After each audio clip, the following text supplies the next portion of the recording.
நான் ஒரு 3rd standard படிக்கும்போது ஸ்டோரி டெல்லிங் காம்படிஷன் ஒன்று வச்சாங்க. அதுல நான் ஒரு ஸ்டோரி சொல்லிக்கிட்டே இருக்கும்போது நடுவுல அப்படியே பிளாங்க் ஆயிட்டேன். பிகாஸ் அதான் என்னுடைய ஃபர்ஸ்ட் ஸ்டேஜ் அப்படின்னே சொல்லலாம். ஒரு ஃபுல் ஸ்டோரி சொல்றது. எல்லாருமே என்ன பாக்குறாங்க. அதுவும் என் பெஸ்ட் ஃப்ரெண்ட்லாம் வந்து ஐயோ அப்படின்னு வந்து அடிச்சுக்கிட்டாங்க. ஸோ அதெல்லாம் பார்க்கும்போது ஐயோ என்ன பண்றதுன்னு ஒரு 3 to 5 செகண்ட்ஸ் வந்து யோசிச்சிருப்பேன். பட் அந்த ஸ்டோரியை வந்து கண்டிப்பா முடிச்சிடணும் அப்படின்னு சொல்லிட்டு ஒரு 5 செகண்ட்ஸ் என்ன வரும் நெக்ஸ்ட் அப்படின்னு பொறுமையா யோசிச்சு திருப்பி கண்டினியூ பண்ணேன். அண்ட் ஃபார் த சர்ப்ரைஸ் பாத்தீங்க அப்படின்னா அந்த ஒரு ஸ்டோரி டெல்லிங்காக 3rd பிளேஸ் வந்து வாங்கியிருந்தேன். ஸோ அப்பதான் ஒன்று புரிஞ்சுக்கிட்டேன். என்னதான் நம்ம வாழ்க்கையில வந்து நிறைய தயக்கங்கள் இருந்தாலும் நம்ம வந்து நிறைய விஷயங்கள் இது ஸ்டார்ட் பண்ணலாமா வேணாமா, இது பண்ணலாமா வேணாமா, இது பண்ணா என்ன சொல்லுவாங்க, இதை பண்ணி சப்போஸ் வந்து நம்மளுக்கு ஃபெயிலியர் ஆயிடுச்சுன்னா என்ன பண்றது, எல்லாரும் மத்தவங்க நம்மள எப்படி பார்ப்பாங்க, இல்லை நம்ம லைஃபே ஃபெயிலியர் ஆயிடுச்சுன்ற மாதிரி நிறைய ஓவர் திங்கிங் இருக்கும்.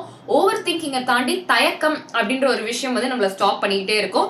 ஸோ இந்த ஒரு 11-11ல உங்களுக்கு நான் விஷ் பண்றது தான். நீங்க வாழ்க்கையில நிறைய ஐடியாஸ் வச்சிருப்பீங்க. அதை நீங்க கண்டிப்பா ரியாலிட்டிக்கு கொண்டு வருவீங்க. அந்த ரியாலிட்டி வந்ததுக்கு அப்புறமா அது ஒரு மிகப்பெரிய சக்சஸா இருக்கும் அப்படின்றத இன்னைக்கு 11-11ல நான் மேனிஃபெஸ்ட் பண்ணிக்கிறேன்.